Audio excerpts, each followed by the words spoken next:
జాగృతి జనం బాట కార్యక్రమం కొనసాగుతోంది. ప్రజా సమస్యలు తెలుసుకుంటూ విద్యార్థులు, యువకులు, మేధావులతోటి సమావేశాలు నిర్వహిస్తూ ముందుకు వెళ్తున్నారు తెలంగాణ జాగృతి అధ్యక్షురాలు కవిత.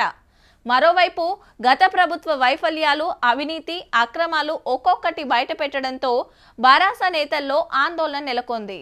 ఈయనేందో ఈమె పుచ్చు వంకాయ సచ్చు వంకాయ అనేదో మాట్లాడుతున్నట.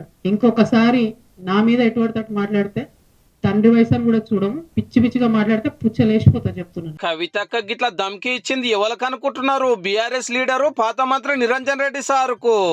మేడం కార్ దిగిన కంచెలి ఏదో ఒకటి మాట్లాడుతుండట. ఇవాళ సారోల వనపర్తికి పోయి ఆర్పార్చుకొని ఎన్నో బయటేసింది. ఒక్కటి కాదు, మూడు ఫామ్ హౌస్లు కట్టుకున్నారు. ఆయన ఒక్కసారి ఎమ్మెల్యే అయితే, ఒకసారి మంత్రి అయితే. కానీ అందులో అసైన్ భూములు ఉన్నాయని చెప్తున్నారు. అందులో ఆర్డీఎస్ కోసం సేకరించినటువంటి భూములు ఉన్నాయని చెప్తున్నారు. మొత్తం కృష్ణా నది కంప్లీట్ గా ఒక కాలువ అంతా మీ ఫామ్ హౌస్ లకి వెళ్ళిపోతుందని చెప్తున్నారు. ఏడికే అయిపోలే పవలుండగా నిరంజన్ రెడ్డి సార్ పంతనం ఎట్లుండనో మొత్తం చెప్పుకొచ్చింది. ఇట్లా పీడించుకొని తింటారా? ప్రజల రక్తం తాగుతారా మీరు? దేవుడు మాన్యాలు తింటారానే ఎవరన్నా? దేవుడి గుడిని కబ్జా పెట్టుకుంటారా ఎవరైనా? భూములు పెబ్బేర్స్ అంతా మీకే కావాలి, వనపర్తి మార్కెట్ మీకే కావాలి, గద్వాళ్ళ భూములు మీకే కావాలి. ఏంది ఇది?